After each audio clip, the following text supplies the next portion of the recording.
What's up, everybody, and welcome back to another episode of the Commercial Kitchen Chronicles. I'm your host, Pat Finley. I am joined tonight by co-host Jason Latimer and our very special guest, David Jones. But first, we got to pay some bills. So our friends over at TrueTech Tools are actually sponsoring the show tonight. So are you looking for top quality HVACR tools? TrueTech Tools is here to help. From instruments to hand tools, in stock and shipped fast. They have you covered to get the job done right. Visit TrueTechTools.com. Quality tools, essential support. So, what is going on, guys? If you guys haven't seen the previous episode, David was on last year talking about work, and he's back to talk about some new stuff at work. So, what is going on, David? Hey guys, thanks for having me back. I'm like I said, I'm happy to be here. I'm happy to be invited back. Especially after taking up so much of your time last time. It was we're not bad, man. We have some guests that want to go and go and go. HVACR Dads last week. We could have kept going all night with those guys. We had to stop it. I'm gonna have them back for a round two. But you are always welcome back. You're one of my favorites. You're an office guy. I'm not gonna hold that against you, but you really do have the techs at heart when you're setting up calls or when you're setting up PM agreements. But you're in a little bit of a different role now. So you want to talk about that first?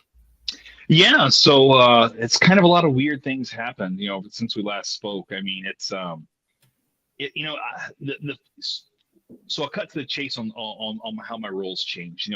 Since we last spoke, I was promoted to the director of sales and marketing at Casper Service Company. And Congratulations, by the way. Congrats. Thank you. It's kind of one of those weird things because last year for me, I think was the biggest thing for me that I took away from it was an exercise in patience. I just had to be refreshed of, things don't always happen on the timeline that you want them to. And you have to sometimes just be patient and wait for things to happen when they're supposed to, because to be fair, I really wasn't ready for that role when we spoke last time. There was a lot of things that were going on, and I just needed to kind of really reset myself and take that time to be ready for that. But new role is exciting. It's challenging. It's the same, but it's a lot different. I haven't really dug into the marketing side too much yet, but that's going to be down the road. We're trying to figure out. I've got a few things I'm working on to try to do low cost marketing, kind of grassroots stuff. But the big thing is been really, we took on a new guy last year. We brought him out of the field, and he was he was a strong tech. He comes from Pacific Northwest. He knows this stuff. He's been around. And before he came to us, he was in the sales world. He was selling windows and doors. I'm sorry, not doors, but I think windows. And when he came back, when he moved to Florida, he ended up, he tried that out for a little bit. It was a different market here for him, but he switched back to teching. And the opportunity came up because our project estimator, he's going to be retiring probably at the end of this year, at least scaling back his role. I mean, you know how these guys are. They don't really like to retire. They just work so hard for so long. It's for them to just completely stop. It's almost, like that's way too much change for them. So as we're kind of getting him to a pace where he's slowing down, we wanted to bring the new guy in and have him kind of fill that role. So it's been a cool opportunity to be able to help get him established and help build some relationships. And, it's been nice to step aside from myself to be able to help somebody else out, not necessarily me have to be in the spotlight to shine. And that's that thing that kind of changed in me over the last year, because it was just being a little more comfortable in my role and comfortable with myself to be able to do things for other people and be able to help somebody else win. And that's really it's been fun this year because it's gotten me to, and it's not that I haven't been to NAFM and those things before, but it was kind of a different role this year when I went and getting to do some of these conventions and getting to see Mr. Finley out in the world and not just in digital formats. So how did we stay in the same exact hotel and had no clue? I went down to catch a ride or to walk somewhere, and someone yells my name, and I look over, and he's just chilling in the lobby. I was like, "You're staying here?" Yeah. So, and what I want to say too is I wanted to give you a hard time, because how do we stay in the hotel and not have a drink the entire time? Because I swear every night I finish the night by having some pours on the rooftop. because I was everywhere, but because I was everywhere, but at the hotel. Yeah. You were moving and shaking the whole time you were there, I'm sure. Yeah, it was fun. But I get peopled out, and I just kind of like, I am the king of Irish goodbyes. Like you just look around and I'm gone, and like when I'm gone, I just like I get back to the room and I just like ignore my phone, make sure my alarm's set, and like I'll hear it go off. I'm like, I can't look at it, I can't look at it, I can't look at it. And nothing personal. I'm just like I'm peopled out for the day, and that was a long stretch for me because that was February. I did a 2-day training thing. We had a reward show. I did AHR. I did wet, and just that was like a long month. And I was like, by the end of it, I was wore out, man. It's like, this isn't normal for me. I'm used to, fixing stuff, man. It's not my comfort zone. It's completely different than what I'm used to. And like, I was never so excited to go back to work because like I can go to work and I can like, I can just like focus and like, it's weird to say, like, I never want to come out of the field. I want to teach and do more things, but I never want to come out of the field because that's like my safe space. I can go there and I can just like, I can devote everything to what I'm working on or looking at, and I don't have to worry about anything else. And I just like my mind's clear, and it's amazing. That's just why I love this job. I get that. It's one of those things where I'm an office guy, but I like to spend a lot of time in the field and just interacting with people because that's just I spent my career before I got into this industry. I was a server and bartender. Mm-hmm. So I was not sitting still. I might have been stuck behind a bar, but I would, run 10 miles the whole night just back and forth between that 12-foot stretch. So it was sitting still. I get it, and just being in one place. But I enjoy being out and interacting with people. But I get tired from that too. There's times where I like to recharge, and I just want to be somewhere quiet where I don't have to talk to anybody for about 3 hours. And it doesn't happen often with a toddler, but it's I will say my wife is amazing because she gave me that space. Like, hey, why don't you just stay home for a little bit, play some Call of Duty, do your thing, and just unwind. And so I'm more than blessed on that side of it because she's able to see when I'm getting to my point where I'm like, okay, this is a little too much. I'm a little overstimulated. I'm gonna throw a tantrum like the toddler. So I've been there. That's funny. Sweet. Yeah, so it was great getting to see you at the I know you were a bit even busier at AHR, but it was great getting to spend some time with you and chat with you while we were up at NAFM. That was a fun time. It was definitely a different experience with me. Was this your first trip to NAFM? No, I did it 2 years ago in Orlando. It was Orlando 2 years ago. That was my first one. That's where we first met. Yep. The first time I met Jason in person. Really? Okay. Yeah. Yeah, that was the highlight of my entire trip. Was not even talking to Jason. It was watching his live streams on the rickshaw. Like, I don't know what he was doing. Right. He was having fun. That's all I know. That was the highlight. I'll remember that more than the show, I think. That was before I came on, before I joined the show. Yeah. That's funny. I think I might have even convinced him that the guy who was driving, his name was Rick Shaw. Because he was like, it was the same guy from last night. I'm like, oh yeah, it was Rick Shaw, right? He's like, I didn't get his name. Like, that was after going to a Fed meetup at the Topgolf, and the rest of the company went to Italian restaurant. And about the time I left that, I needed a rickshaw because I wasn't going to make it anywhere without it. Yeah, it was a celebration. We'll just say what it is. It was a celebration. It was fun. Yeah. But no, NAFM was different this year just because I kind of felt like an old head there, right? So it was going around and seeing people, and it was we are doing with this new space with the person we brought in, this project sales and estimator. We're trying to get him involved with a lot of the manufacturers just so we can get paired up with these different companies that need installers, so that way he can bid those projects. And it was funny because we have very big rep group that had really walked us around to all these different distributors. Really blessed to be able to be in that position. But it was funny because there was one gentleman who's now repping Montague. He was, we bumped into each other and we were like, oh man, haven't seen you in forever. Congratulations on the new promotion. Congratulations on, whatever number baby this is at this point, all these things because we hadn't seen each other in so long. And everybody was like, how do you know that guy? How do you know him? Like, oh man, he used to come in our kitchen and demo a lot of different food equipment. So it was just funny to be able to see some of those people and how their roles have evolved and how they've grown in the industry. So that was pretty exciting. But it's been really kind of like I said, this new role has been a lot of fun because I get to be involved in a lot more of these things. I didn't get to do Cefesa this weekend for the regional conference, but that's okay because believe me, I've got plenty to keep me busy. You know, we hit the 90-degree mark this week in Florida, so AC season is upon us and going to get even worse. And I feel bad for Jason over here because I know he's not going to get any rest. Well, how many stores are you taking care of now, sir? 110. Is that it? Oh, you'll be fine. As long as that phone's on mute for this hour, it's all I care about. Yeah. That's exactly it. Do not disturb. He wanted Goodness. it. He's got it.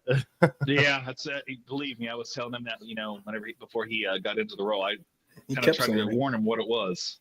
Mm-hmm. So it was everything you said it was going to be too. Is so. it easier to fix equipment or deal with this side of it, Jason? I want to do both, to be honest. I want to do both, and I feel like I'm imposing my will or my standards on other technicians and service companies. But, you know, at the end of the day, if I'm happy, I'm more than happy to approve those proposals. That's awesome. Yeah, that's a tough thing, is trying to hold other people up to your standards and your level of your accountability, because it's not there. And you're just going to end up making yourself crazy doing that. Yeah, I think we've probably all been guilty of that. That's my biggest thing is, like, I got to quit expecting myself and everybody else. And it sucks to say that because I want everybody to succeed. I want everybody to be the best version of themselves, but there's some people just don't care, or they're just not going to do it. And it's bare minimum. If you keep forcing it or keep focusing on it, it just eats you alive. Like you said, it's going to make you miserable. And there's nothing you can do about it. You can't make anybody do anything. You can show light, kind of lead them that way, but it's in the end, it's on them. Well, it's unfortunate because you get to a point where you have so many providers to work with, and you kind of like, well, this is pretty much all I can expect from this provider. So it's like you got to lower your standards, and not just lower your standards. It's like they need this bare minimum to just get over over the finish line, so I can take it over and get it processed and do what I need to do. And then there's others that are just on point because if it's good for what's good for them is good for me, and their standards are high. And it's just like, man, I need 10 more like this provider. I need 10 more like this specific manager. I need 10 more like this dispatcher. And it's, I just want to make a perfect service company. And it's just be like me. Just like get your kids into it and just like. There you go. I'm really proud of my kids though. I was talking to a regional manager today, and he's like, man, your son, for doing this 2.5 years, is like doing tremendous things. I was like, to be honest, I never thought he'd even make it a week. And he's out here just killing it. So, proud dad mom. I got to brag a little bit, but yeah. Look, you should be proud of yourself. That says a lot about your parenting style and just getting them to that place to be functioning, independent adults. Yep. They're all doing good. So I'm proud of them all. But, how long's your youngest been doing it? He'd be a year in like June 5th or something. So he's. Well, I don't want to pry too much into it, but I'm just curious. Like, I don't know what he did prior to this. Like, my youngest, nothing. He went nothing. He went to high school. Oh my goodness, this must be such good money. How old is he? So my youngest is 19. Now the one I was talking about is 22, and he's been doing it 2.5, almost 3 years. Yeah, and he's got the house and everything. But man, to do it at his age, like I started at 30. I went to school, tech school. Didn't get in the field till I was 34, and I have a lot of days where I'm just like, why didn't I just freaking do this at 18 or 19 or 20? He was in my Garland class I was in a couple weeks ago, and the instructor seen he was young. He's like, how long have you been doing this? And he was like, oh, almost 3 years. And the instructor's like, what'd you do before this? And I said, high school. And he was like, I hate you. You could just see that look. He didn't say it, but you could just like, man. But it's cool seeing the young people, man. We love focusing on young people. We love everybody in the trades. This industry, all trades. But, I got a soft spot for the young people because, I started in this industry when I was probably 25. Well, no, 24. But, when I see these young people out here just, 18, 19, 22, 23, and just killing it. And it's like, man, there is hope for this next generation. You always hear the old people like, oh, these young kids don't want to work. These young kids can't do this. These young kids don't do that. Give them a chance. Teach them. Don't hold information back. tell them the truth, lead them the way that need to be led, and see what happens. Let them develop it for themselves. Let them fail. Yep. That's the hardest thing to do, especially if it's your kid. Right. But I've personally throughout my life, professionally and personally, I mean, it's the times I've failed, I've probably learned the most. Mm-hmm. Now, sometimes I have to fail again some years down the road just to remind myself, but it's being able to have that space to fail just gives you the confidence to be able to try new things, because you kind of recognize that, if I fall on my face on this, it's not the end of the world. Pick myself back up and, try it again, see what happens. Because your life isn't over when you fail. It just means you have to identify why you failed and try to move on from that. Yep. So it's, but it is incredible to see the young people in it. I know we all have a soft spot in our heart for Luke, but we had an opportunity with the customer this year to bring a bunch of those fancy Garland grills into our facility to rehab them and build them up and basically refresh them to be able to go into a new store. And with that, we were able to bring a young guy on who's similar situation, 19 years old, and we got to train him in a closed environment where he can have the opportunity to fail and not have to worry about those crazy things that you poor guys have to deal with, with screaming customers and chaotic environments and hot grease flying and getting stepped on and all those things that you guys love so much about being out there in the field, right? But oddly enough, his brother is a big customer of ours, and he asked us to be able to take him on. And he tells me often, he thanks me. He's like, this is he loves working for you guys. I'm a little jealous, but we're on different career paths. But it's it's the greatest thing for him. I've never seen this kid so excited about a job and about doing anything in my life. Or in his life rather. But it's you reached out to me because I'm trying to get my nephew in the industry. He's in East Texas, and kid doesn't want to go to school. He wants to get a job. I don't blame him. I mean, he's first generation though, so going to school is kind of not an option for him. His family's really gunning for him to go to school. So I'm trying to talk him into, hey, get you a job as an apprentice. Go learn somewhere. Go somewhere where somebody lug somebody's tool bag around and hold a flashlight. And somewhere where you're going to have the space to get paid to do that and learn a trade, and then go to school at night. That way you have the best of both worlds. And if you ever want to get out of the field, you can get a business degree or something like that, and you use that as a springboard to go to the next step or to start your business and being able to do that. But learn a trade, because you can take that anywhere. If you don't want to be in Texas the rest of your life, or you want to go to the Pacific Northwest or the Northeast or Europe, anywhere. Once you learn these things, it's something that nobody can take away from you. You can take it anywhere and be successful and have a great career and a great life with that. So it's pretty amazing. And so hopefully I'll get him down that path, but he's got a few more months till he graduates. So we'll see how that goes.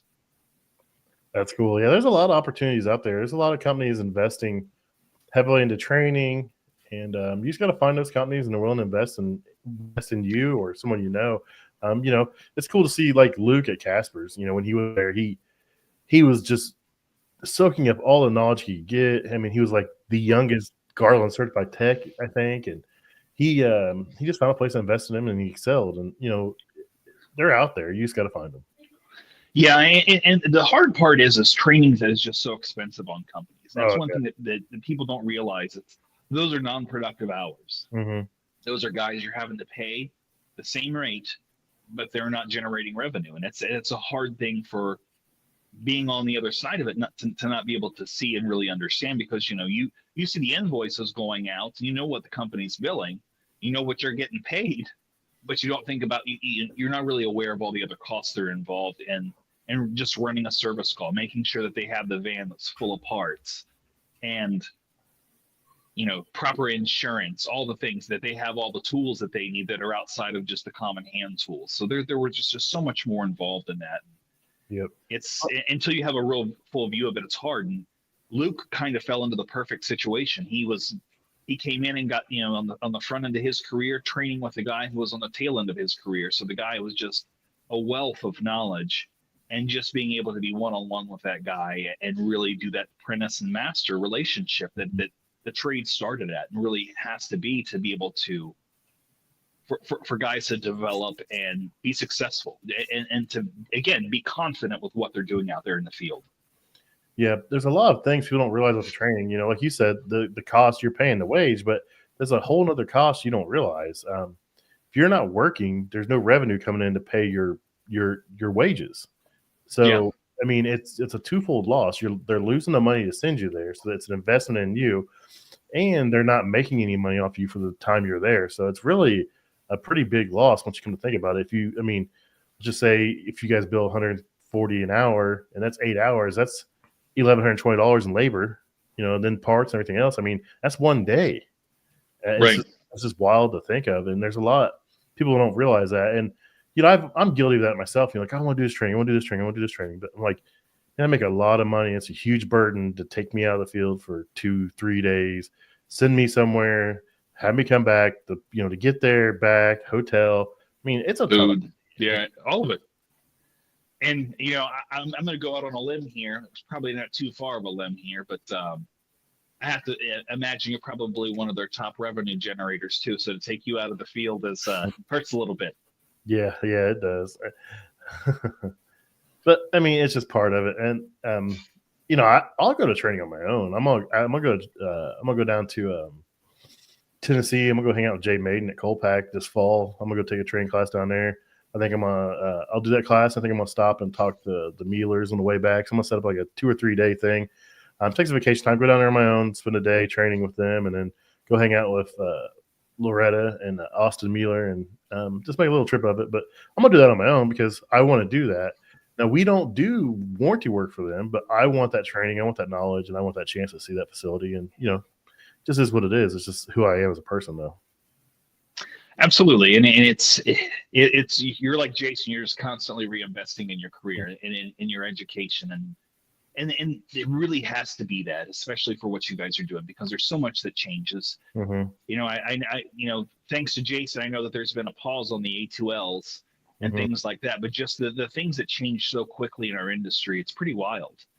So it's you have to constantly be out there and getting those trainings to be on top of your game, to be able to speak from a position of true knowledge, and being able to not only speak but teach and educate your customers as well. So it is a challenge, and it is a burden, and it's cool to see that you guys go so far as to do it on your own time, to be able to do that, because it means that much to you.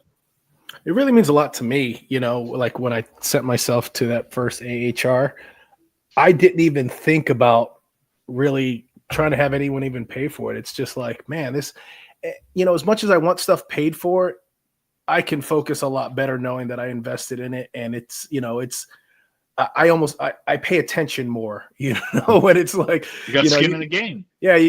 That's gotta be it. If you're paying for it, everything just recalls a lot better. Everything just, it hits different, and I really appreciate it more if it's definitely out of my own pocket. But on top of that investment, I have a lot of pride in the fact that I put my way through it, because it's all dividend from the hard work I did prior. I wouldn't have had the money if I didn't go into this field to just go to Chicago, get my own hotel, just go and just do my own thing and network. And, and that means more to me than a lot of stuff. It's this industry is my jam, and I love investing in it. And it's a fun hobby on top of everything as well.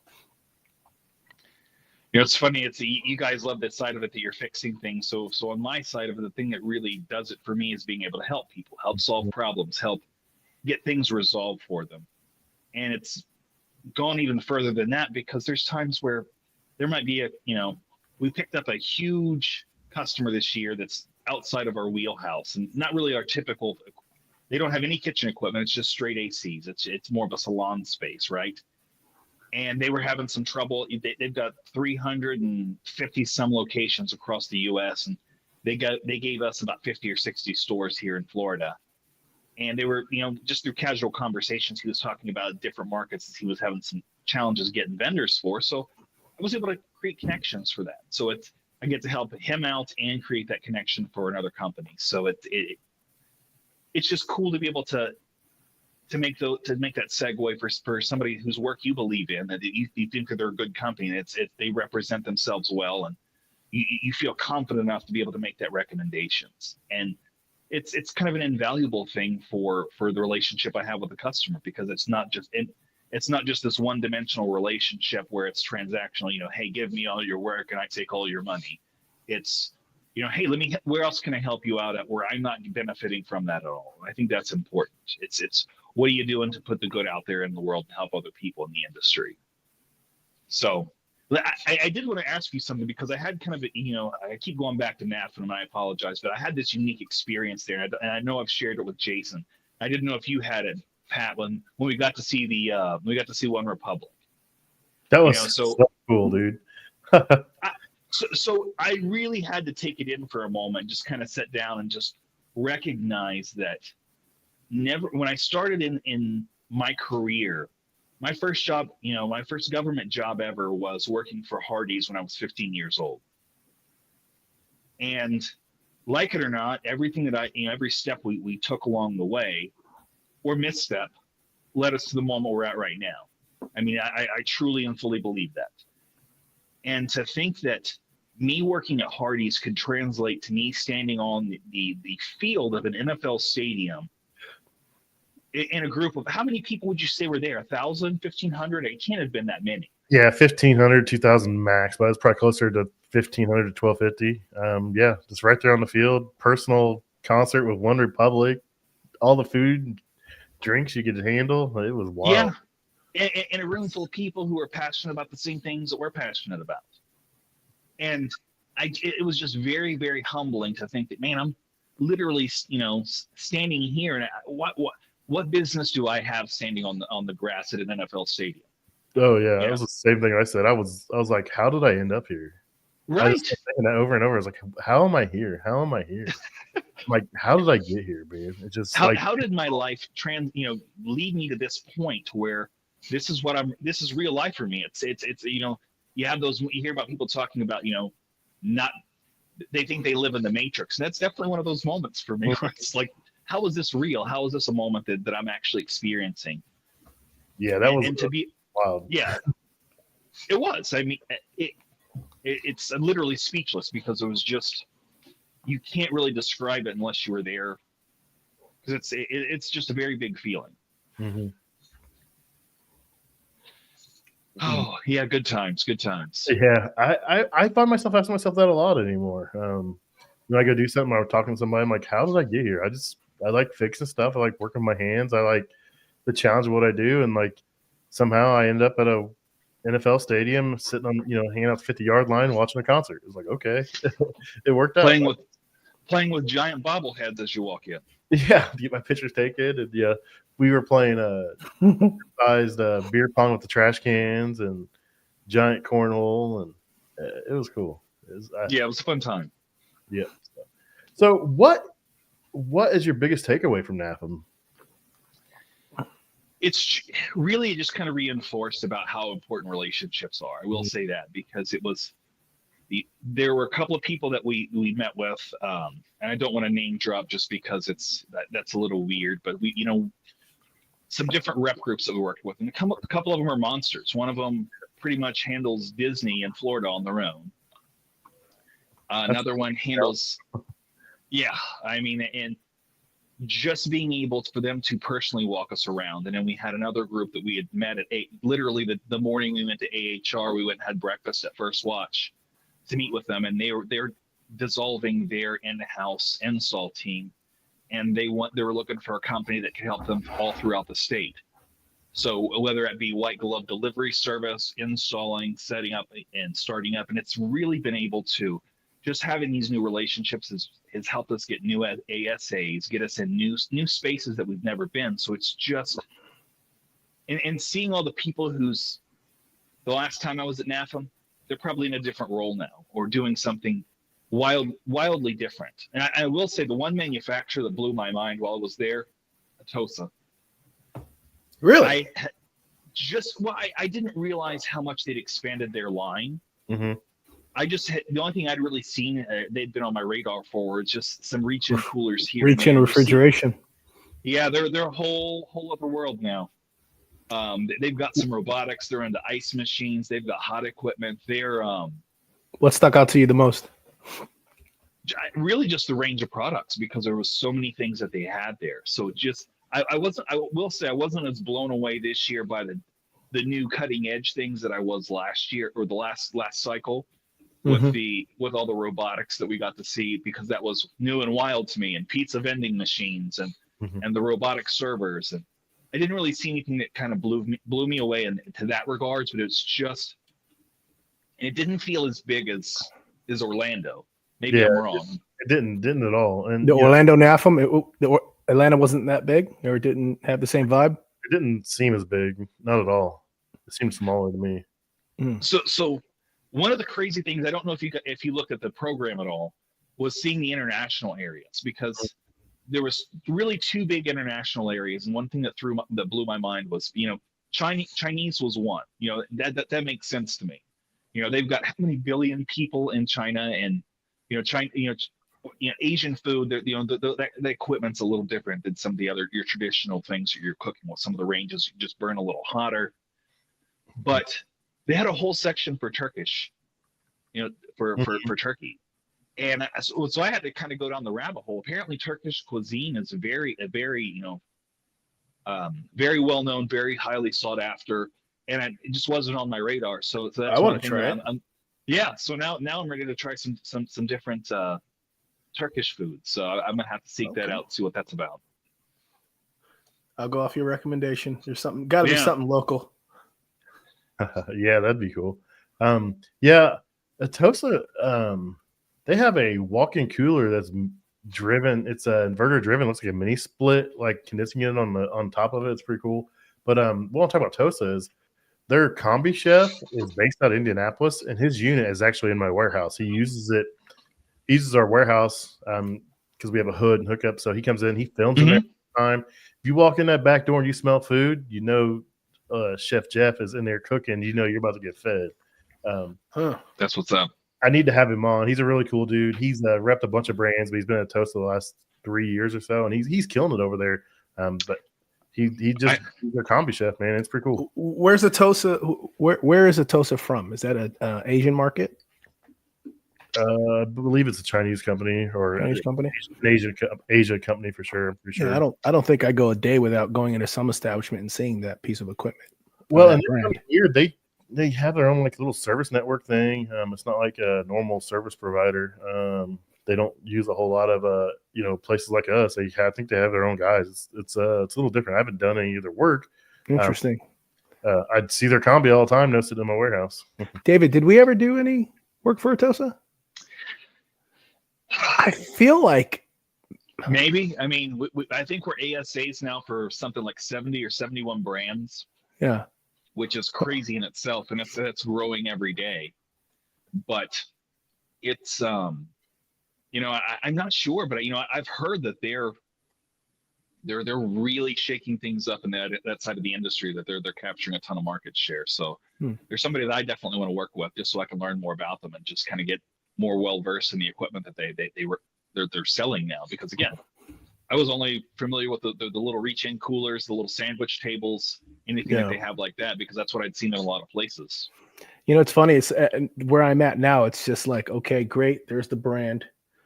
Who can service it? And are the parts here in America? Those are like my three things. Oh, yeah.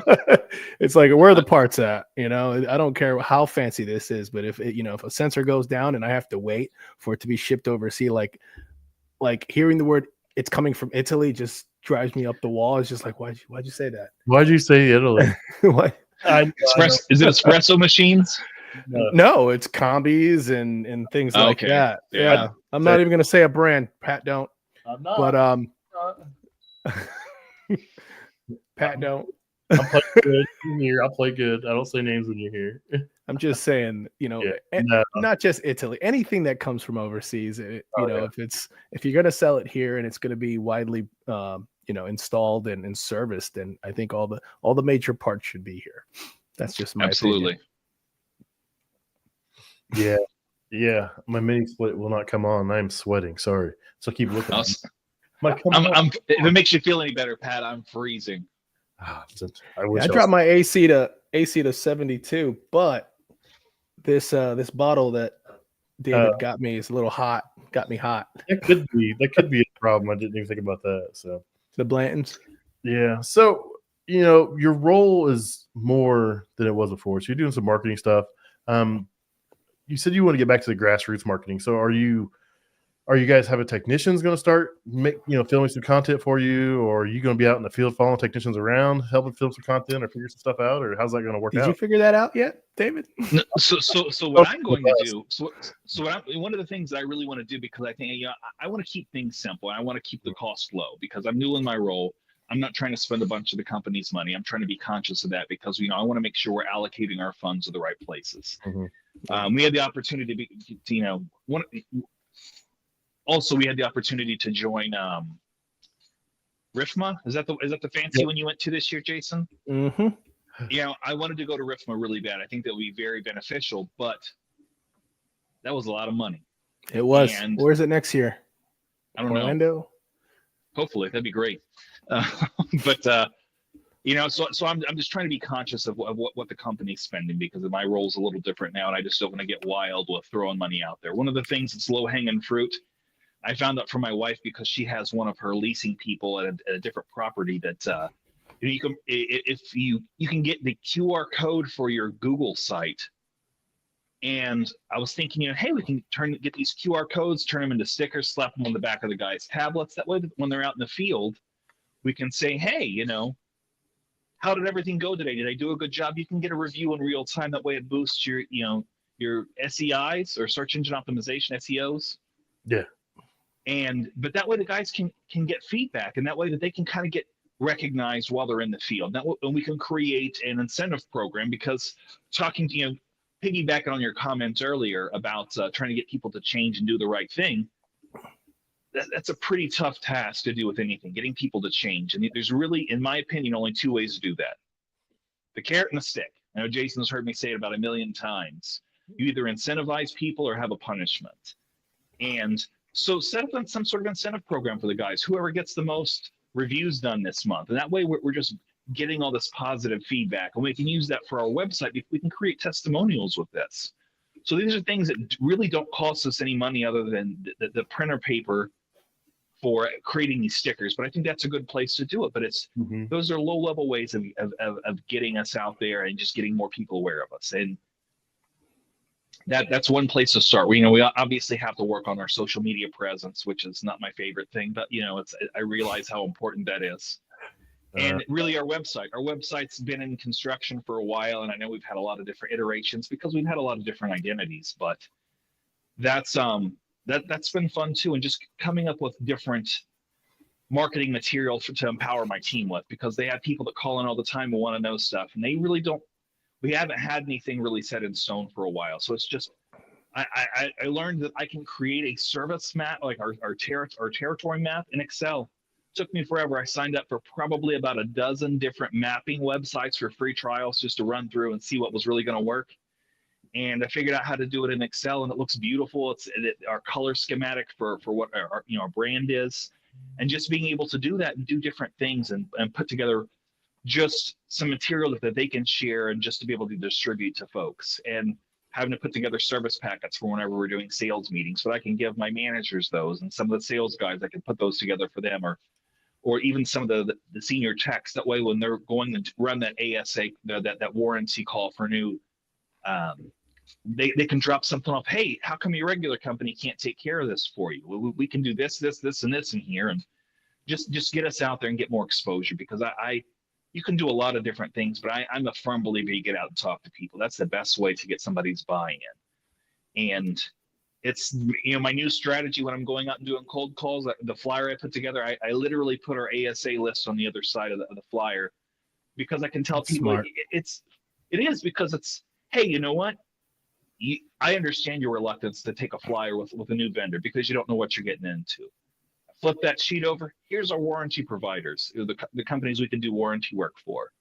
Come out and do some work in your store on somebody else's dime. Test this out on somebody else while somebody else is footing the bill, and make your judgment from there. Then if you feel confident, or you're a little more confident with what we're doing, comfortable, Let us try another piece of equipment that's not covered under the warranty. See how we handle that. So just letting our guys go out there and do what they do best. I mean, that's really what the selling point is. It's not, I can talk a big game all day long. We do a ton of work with a very large national chain, and they have a big franchise, and I'm trying to get their corporate stores. And even me going into the stores, don't take my word for it. I'm a sales guy. I'm probably lying to you. I'm not, but that's their perspective of it, right? I'm going to give you a list of people that we do work for, and we've been doing work for 5, 6, 7, 8 years. Let them tell you what we do for them. They wouldn't keep us around if we weren't doing what we were supposed to be doing for that long. It is this industry is very much, what have you done for me lately? And you're only as good as your last service call. And it's not fair, but it's just their perception of it. Mm-hmm. It's not looking at, sometimes you have to, when you're in those meetings with the higher level folks, you want to show them the high level view. What's your first time fix rate? Which parts are we committed to keeping in stock for you so that, your equipment's not down? Because that's really all they care about is how long is my equipment going to be down for? What, how long is this going to be a challenge for me? So it's just identifying that and really seeing what the pain points are to be able to alleviate some of those pressures for them. Nice. I like it. The ASAs, I find myself having to ask almost every week, send out emails just asking, hey, are you on this ASA? Are you on that ASA? Unfortunately, I've been a little disappointed on a few where they're like, yes, we are. It even says it on their website just to find out that they're not, or they missed something, or they are an ASA, but they needed to be registered for our particular brand and stuff like that. But having that list, I mean, I've never thought of that, just having a whole list on the back of the flyer, because you're right. It lets someone else flip the bill, and then once that warranty runs out, I'm going to want you to just continue to maintain it because you have the history on the equipment. And, if you're already in the store working on this piece of equipment, and this piece of equipment, you might not be an ASA for, but it's refrigeration or it's, you're here, I want to save a trip charge. Let's go ahead and can you take a look at that? Yeah. And absolutely. once you get in there, that's when I remember when I went on warranty calls, I did everything I could, without direction to try to capture that store, that customer.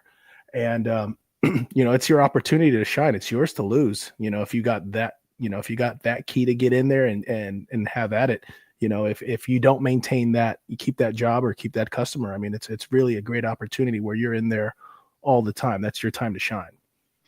Right. And that's, that's a good way for me I have a report ran that tells me what new customers we've taken on. So if you can capture it within, 24 hours, 36 hours of when we've been out to do the warranty work for this new customer, you can treat it as a cold call. Just, set it up as hey, we wanted to see, we were out for the first time, wanted to make sure everything went well, that everything got resolved, get any feedback you guys might have about what we can do better or what was good, what was bad. Just asking for them to give them the space to tear you down if that's what it takes. And that's been good with that. And to Jason's point, that's what got us in to be able to train this new, Luke 2.0 was our relationship, our familiarity with Garland Grills, where this is a national company that made a huge shift away from their competitor, the other big competitor in that space, to go to these Garland clamshell grills. And they're fully staffed with their in-house service techs, but their guys aren't Garland certified. So what they're having us do is do all their Garland grills, all their warranty calls for Garland, they're having us take care of. And that springboarded into us being the company that's changing out ACs. I think we're changing out they're very proactive about changing out their AC units. So, Q4 rolls around, they put together a list of what they want to do for their budget. They order them all, and they're having us install a couple dozen AC units for them across the state. And all we're doing is labor only. It's getting us some exposure, getting us a lot of work that we wouldn't be getting. And it's, I'm going to have to share the picture with you. I pulled up to work the other day, and there was, I kid you not, a trailer with probably about 10 or 11 Aeon units just stacked on this trailer. Ooh, that's beautiful. So, yeah, it was nice. Aeons? Nice. Good Lord. Aeons. That's pricey, homie. Yeah, I know. It was a lot of money. No, you need a bachelor's degree to work on that thing. I know. The training, it's horrible. Yeah, I know a doctor. That's all he works on. Yeah. That's funny. He's a legit doctor. Yeah, I those were always fun to work on, man. I was just like, oof, get on the phone with their tech support. They're like, have you been through training? I'm like, no, but I'm here right now. I'm like, it's not looking horrible. You want to walk me through this? Yeah, well, look, they're complex machines, that's for sure. That's not your run of the mill AC. And this is no knock to any technician. You got to have specialized training. You're not just going to throw a residential guy onto one of these AI units. There's a lot of commercial guys you can't throw at them just because you literally need a laptop to diagnose what's going on. So I mean, they're very complex units. They're wild. My friend Matt will probably be all over me, but they have a place outside Kansas City where they're made, and they have a humongous room where they actually test these things in sub-zero temperatures, snow, gale force winds, like rain. That's cool. That's awesome. I want to see that. Yeah, right. It's pretty wild that they do this, but it's outside Kansas City. Matt Waxer, the HVAC doctor, he works on those things all the time, man. He's got a laptop. He's got this little magnet thing sticks on the side of the unit and hooks right into the unit, and he just goes to town. And like I said, he's a legit doctor, and that's what he does. Is he does HVAC. Dude's got a PhD. Awesome. Yeah. Okay, fair enough. That's wild. And he didn't like it, and he started doing HVAC. So he's got a pretty cool. That's even wilder. That's crazy. That's Canada. That's a special right there. Yeah. I know what you're talking about. Then, if you're saying Garland Girls and Aeon, you just narrowed it down to one store. Yeah. Well, they're a fun company to work for. I mean, it's been interesting. We actually stole one of their techs several years ago, and about every third time that I have a call with him, we talk about that tech, and he's no longer with us. But he was quite the character, and it's sad that we lost him too soon. But it's just fun to be able to. Again, it's such a small industry to be able to share those stories with other people about people that we've ran into and encountered through our experience in the industry. Yeah, it's industry is big, but it is small. Like you go to a trade show, like you're saying, like this person used to work here and now they work here, and you're like, oh, yeah. I'm like, hey, we need somebody in your market. You guys want to work on this? Sure. Well, yeah, we'll take that. We'll work on anything. Absolutely, but those relationships are so important because once you establish that trust with somebody, you're able to really just kind of run with it. And they're going to be advocates for you. It's just like what I'm doing with some of my customers. Hey, you're looking for somebody in that market. Let me help you out. Let me see what I can do for you, because you get those referrals. Hey, I literally had one of my clients call me the other day. Hey, my church, we've got a commercial kitchen in our church, and we're having an issue with the range. Coming up on wedding season, they're telling us we got an LP leak in its gas range. Can you guys get out here and help us out with it? So it's just being able to, we get to earn new business on it, but we get to help somebody else in the process, and it's based on those referrals and those opportunities. And because I've done such a good job for him, and I've known this guy probably about as long as I've known Jason. So it's been a couple of years. So nice. Yeah, that's now good. No. I was just gonna say the other game-changing thing for me this year has been we rolled out XOI, and same. I'm blown away by it, and I'm blown away by our techs, their ability. Of course, you throw anything new at anybody. I want to say willingness. Just throw that. Yeah, the willingness. Too. That's it. You throw anything new at anybody when they're comfortable doing something, and they're just like, I can't do it. This is stupid. I don't want to do it. The guys have really just taken off with it, and we've been able to do some different things. So whenever we're recommending replacing compressors on units, we're also looking back to see how much money we've set up some key features in here, so it flags it for us for the folks in the office, so we can kind of look at how much money the customer spent on this piece of equipment since we've been working on it, so that we've got the compressor here, the total cost of what they spent on the life of the piece of equipment, so we can also give them the option to replace it. And that way they can kind of have a bigger picture with what they're really looking to spend.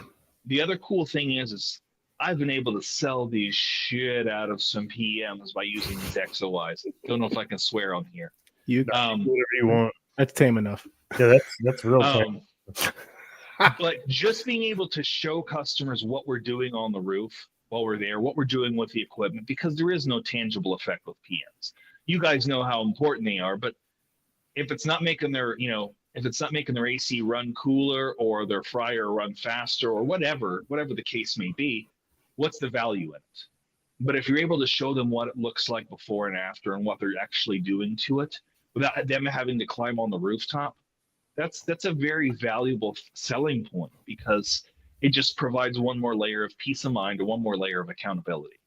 So they can't BS their way through it. That's one thing that I've always said. I've always been big on pictures with PMs and service calls. And it's, if you're PMing an ice machine, you don't show me a picture of an empty bin, you didn't clean that ice machine. Mm-hmm. And if you can't prove it, you didn't do it. Right. That was my thing.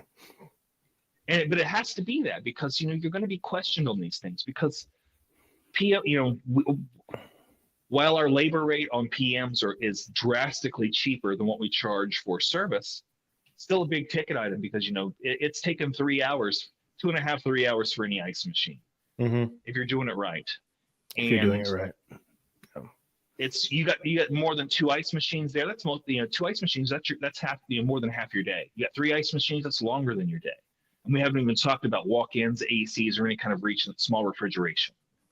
So if you're there all day long and they can't feel what you've done differently, that you're sending them an invoice for $1,000 or whatever the case may be, then they're absolutely going to question that, especially in when times get lean for them, depending on what's going on. They're usually PMs are the first thing to go. Well, we don't really know what they're doing, so we're just going to shut down the PMs. PMs and training are always the first things to go in any company when things get lean, and those are things that are very very important to keep up with, because you're not training your people right, then they're not going to be doing a service for your clients out in the field, and they're not going to be representing you the way you want to be represented. And PMs are making sure that everything's going to be working the way it's supposed to be working, getting ahead of any problems, making sure that the equipment can breathe, and making sure that it can shut off, because it is supposed to do that. So it's it's run 24/7. Yeah, XOI's been really cool. Have you guys really? Has it been a game changer for you guys too, or are you still just kind of in the infancy stages with it, and getting it to where you want it to be? We're not utilizing the video side of it yet. I'm sure it's coming, but we're mainly just using it to walk through processes. Did you check in? Pictures of the data type, pictures of the front of the unit. What did you do? We're just in the infancy of it. There's a lot more stuff we're not even getting into yet. But we're just starting. But it's actually pretty cool. Like, I finally learned how to prompt it to put in the notes, like what I wanted, instead of like having to go manually still type my notes in. And like when I did that last week, I was like, oh, this is great. It's like I can play this game now. I know how to play it. My boss was like, you didn't type your notes in. I was like, read the notes. I said, read the notes it generated. He's like, how to do that? I was like, because I prompted it, and that's where my notes are going to be. I'm not writing them twice now. I said, that's what you're getting. So is that an AI thing? When you say prompt, what do you mean by prompting it? So it'll generate notes based on, it's AI 100%, but it'll generate notes based on what you input. So there's different sections for each different type of call you run. And it'll like a subset, like you don't have to do this, but like it'll say, take a picture of what you found wrong or whatever. And there's a subset below that says, what did you find wrong? And like you don't have to do this, but you can put notes in there, and you can. I know how to prompt AI because I use it a bunch. So what was the problem, and then what was the resolution? I prompt it, and it'll break it down bullet point by bullet point by bullet point what I did, and then it'll break it down like, okay, my solution is I had to replace. I'm writing a quote to replace this, and this, and it'll break it down line by line by line, and it's all like broke down, just nice and neat and organized. No more just one run-on paragraph or sentence. It's pretty cool. Terrible punctuation and spelling. Yeah. First letter is always lowercase, no period. Yeah, you like no breaths. Dude, it's like ChatGPT. You can go in there with some big run-on sentence paragraph monstrosity, dude, and it'll clean it up and make it look nice and pretty, dude. As long as you put the information in there, what you did, it'll put it in there. You just got to figure out how to do it, and once you figure it out, man, it's golden. It makes your life easier. Mm-hmm. I love, like, I'll in my Outlook Express email, I'll use the dictation microphone, and I will just talk in there, and then I'll cut it out, drop it in ChatGPT, and I'll put in there, check grammar. It'll fix it up for me, or say this better, and it'll get rid of all my double negatives, because I type how I talk. And it's a wonderful thing, you know. So it's a wonderful When thing. I'm and I mad, love it. like when I'm mad, I'll put it in there and I'll be like, I'll write out what I want it to say, and I'm like, make it sound more professional, and like it Yeah. cleans it right in there. I'm like, perfect, send. See you, thank Yeah, you. sometimes I'll put it in there. I'm upset and I need to get my point across. I'll put it in there and it'll make it so nice. I'm like, and then I'll put in there, be more direct, but professional, but tactful. I say tactful, direct, and professional so many times. I'm like, all right, that's a little too much. Dude, it's amazing what you can do. I want to start playing around with Grok because Grok is the one that makes videos. That's Elon's thing. On X? Well, it's an AI platform, but it can make videos. Like you can take your image and be like, upload your image, be like, make a video of me saying this, and it'll do it. It'll make the video. It'll steal your. Yeah.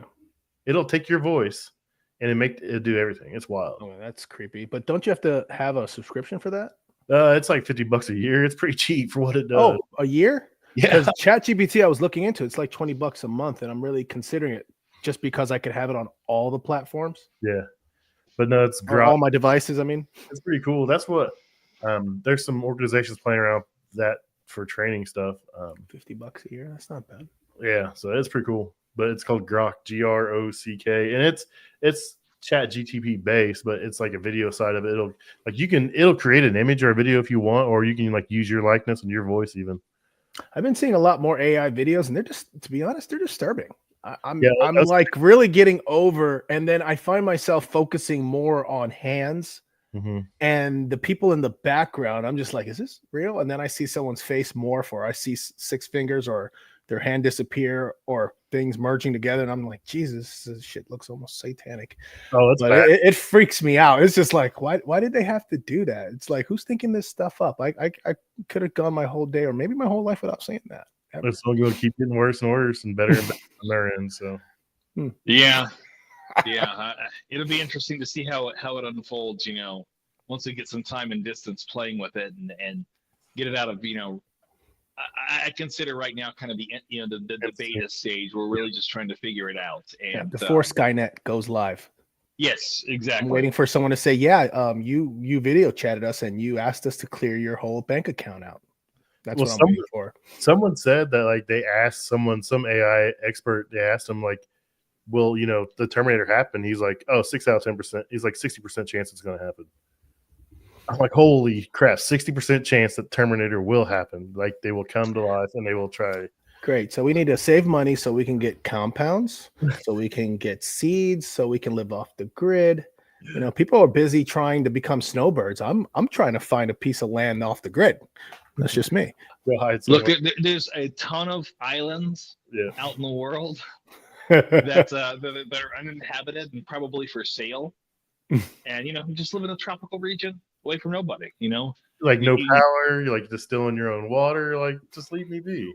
Yeah, you know, I'll set up some windmills or whatever we got to do, you know, it's... I'll have a great tan and I'll live on a beach. Leave me alone. Right.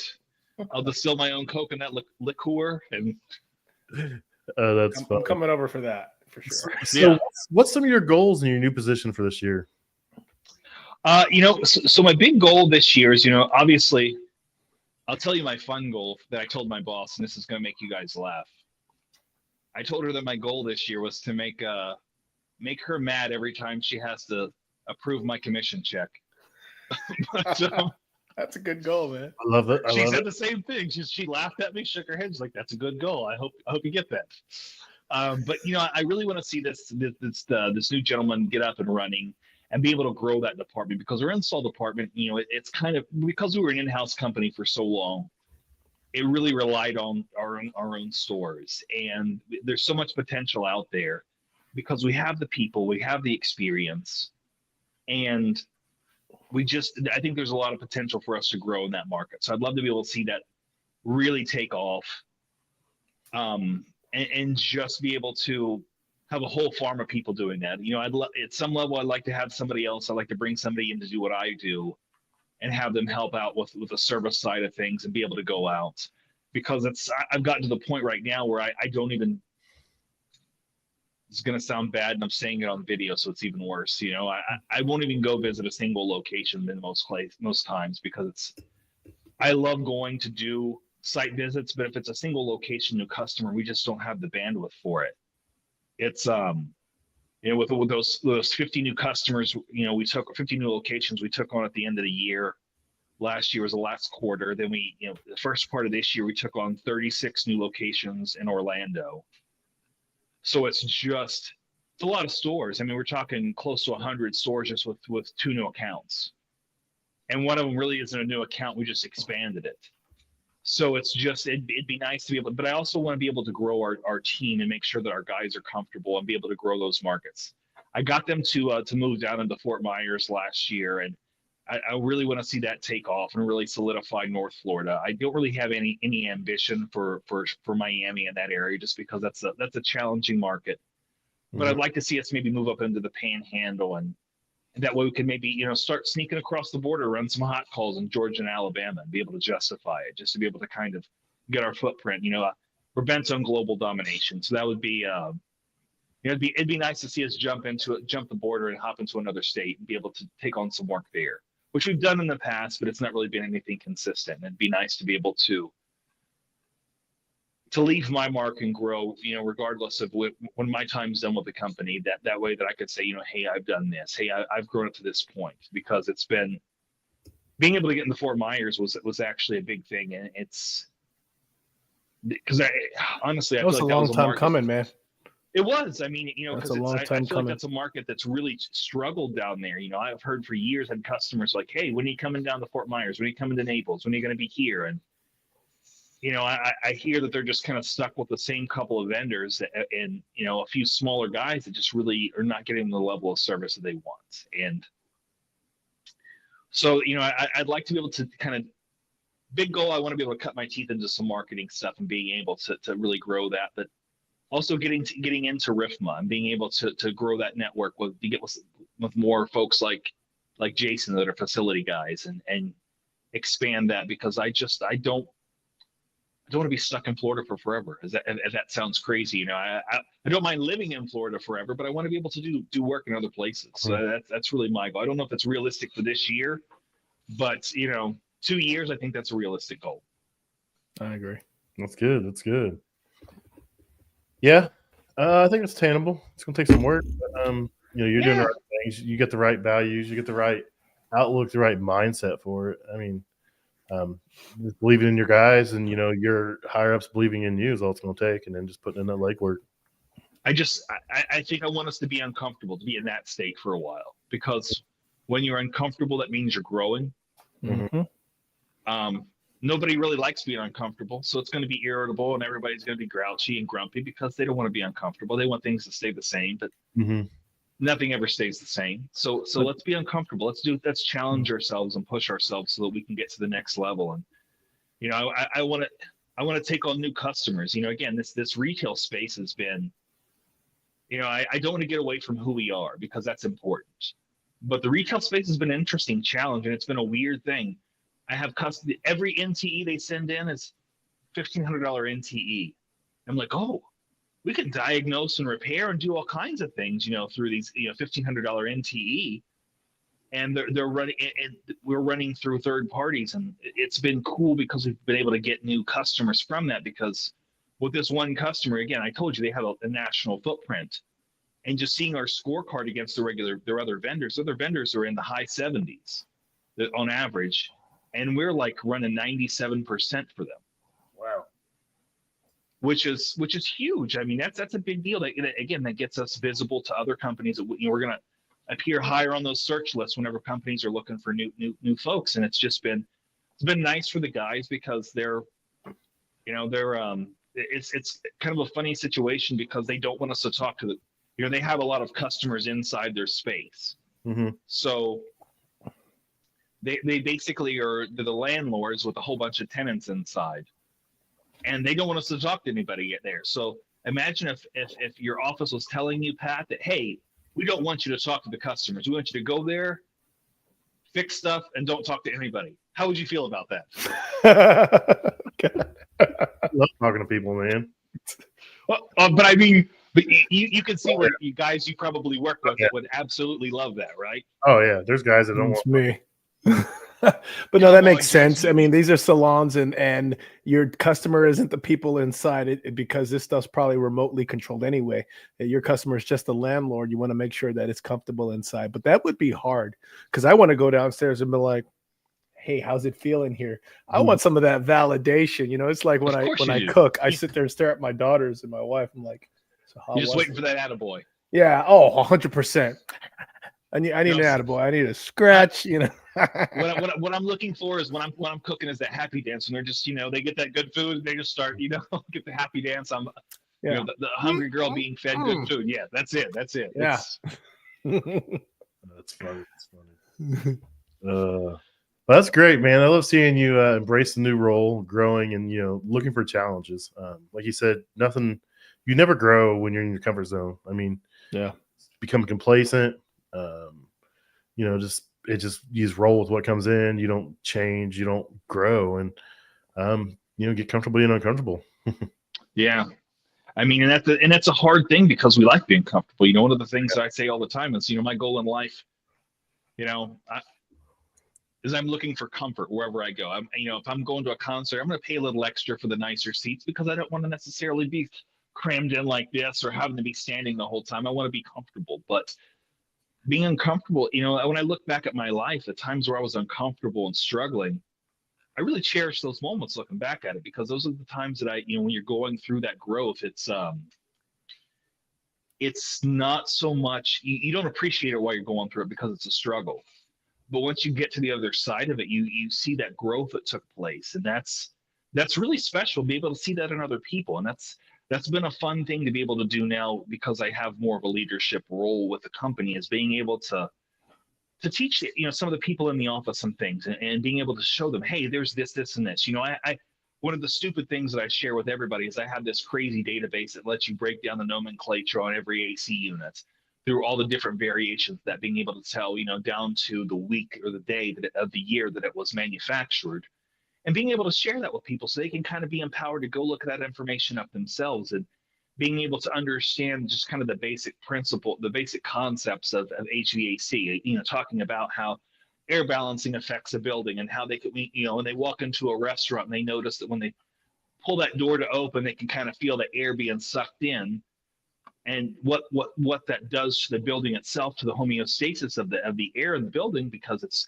you're adding more humidity that's not supposed to be there, and you're that means your exhaust is pulling too much, or one of your dampers are closed, and it's just being able to educate people that aren't in the field, so they can kind of have that light bulb moment, right?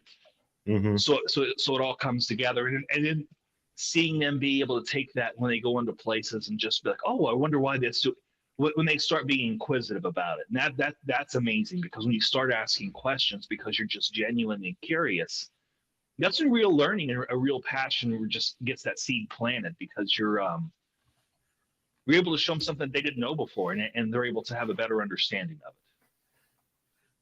it. Nice. It's a good way to put it. All right, guys. We are at an hour. I know we can keep going. We'll have to have you back for round 3. I promise. We won't wait so long. Oh. Sorry. Sorry, Pat. You're letting it burn. I like it. You're just letting it breathe there. I wanted to say that, let's round 3. Let's see how, because you got your own employee now, and you're building that employee up. Maybe you can have that employee on with you. Maybe I'm sure he'd love to come on. Yeah, in a few minutes. I know he can talk. So maybe in a few months, round 3 will be you guys and whatnot. And I just wanted to throw that out there. And then I'm down for it, 100%. I lost my train of thought. What was the last thing? Oh, I want to talk about your bourbon and your whiskey in the background. It looks a little thin back there before we say goodbye. I know we did that last time. I see some spaces back there. Yeah, there's definitely room for some more. See some Michter. You got a whole row of Michters. You got Penelope. I see a Blanton's bottle. I got a whole stack of Four Roses down here. So whole stack. Well, I mean, if I'm going to count them, just on the shelf, 1, 2, 3, 4, 5, 6, 7, 8. I'm trying to work my way through the Four Roses recipes, although I've really got stuck on the OESO, so I'm just kind of, whenever I find those. So I'm trying to thin out my collection a little bit. So I'm working through my opens. You have my address. I'm just saying. He got my address. I'm trying to like settle myself down here a little bit. I'm starting to get a pile. I gotta get a shelf. I want to get a shelf or something to put in my office because they're like all on top of the fridge. And the other Amazon, they're day, 75-pound rated shelves. Don't go glass because it'll I've seen too many horror stories of those breaking. Even tempered? Even tempered? Well, maybe tempered, but still, you want to make sure that the weight rating is on point. So I'm trying to work my way through my empties. So I've strategically bunkered about 4 or 5 cases of stuff that I'm not going to drink right now, and I'm kind of putting back for special occasions. So it's this way that I'm drinking what's in front of me, and I'm running out of bunker space. I literally have my closet that you probably see the door to over here. I've got about 4 or 5 cases just stacked in here. And when I say cases, it's kind of like the distributor cases, so it's not like a 6-pack or even a 12-pack. We're talking like 16 packs. So we were in Florida for NAF. No, we were in Florida for AHR. He was like, "Oh, I left some bottles here. Go find them." I was like, "I ain't got time for that." Yeah, again, I just last week we'll pull these guys down. He knows like when stores get deliveries and stuff. Like he knows like schedules. It's wild. You can kind of plan it. I did get these 2 fun from the Buffalo Trace Antique Collection last week. You got a 17-year Eagle Rare. Oof. And a George T. Stagg. So I see a 12 Weller up there. I see a red lever. Oh, I got a bunch of 12 Wellers. Or green? Oh, okay. No, I've got a green here. I've got a few 12s that I got when I was in Texas. This little guy right here, this is dangerous. What is that? It's Kings County Distillery, but it's aged 7 years. But so this is a distillery out of New York, but it's a private pick from Old Man Wolfpack. But it's incredible, but it's 70.6% alcohol. So what's barrel strength, buddy? That's hazmat. So if you're shipping this, it's considered hazardous material. Yeah, that's you could run a small engine on that. I see. Yes. So I'm trying to pare down a little bit. So it's I'm just trying to really just stick to what I like, because I was kind of just going out and chasing everything, and it's I want to keep what I like. I want to keep the things that I enjoy. So I'm not just try to get this thing going. I see Johnny commenting there. I got to see Johnny at NAFM. It was a good time getting to hang out with him. Johnny, are you up at Cefessa this right now? Is it region 4 right now, or there's one going on in every region at the same time? I think there was another region last week. I think they were in PA or somewhere up north last week. They were out west somewhere a little bit, I think. They were Colorado, because it was out by John Schwinn at Hawkins. Mine's not August or September or something for my region. Oh yeah, it's a good time. I do want to shout out to my boy LJ, who works at Publix. He runs the Lakeland Whiskey Society. So this is a fun, rare character that he picked out. He actually had the one he did before this won a national award. Before he even got the bottle, it won a national award. They selected the whole barrel, but this is a fun one. So it's nice. Lakeland's thing is they kind of have these swans. The first one was the white swan, so this is the black swan. But is that tasty? It is. It's coming in at it's a 9-year bourbon, and it's coming in at 138 proof. Oh, I was gonna say I'll see you on that, but never mind.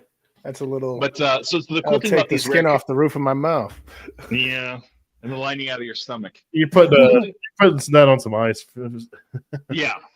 So the cool thing about the rare character is they like, this guy goes out and he hand selects barrels from different distilleries, right? And people just get to pick which ones they want. So he's and they create their own label for it. So it's cool. I would say they're not. They're not cheap bottles. I mean, you're looking at probably at least $100 for a bottle when you find one. But they're very interesting. They're kind of one-off barrels. So, and to have a fun 15-year-old buff turkey, which is the new fun thing now. which is I think it's distilled at Buffalo Trace using wild turkey's mash bill and aged at wild turkey.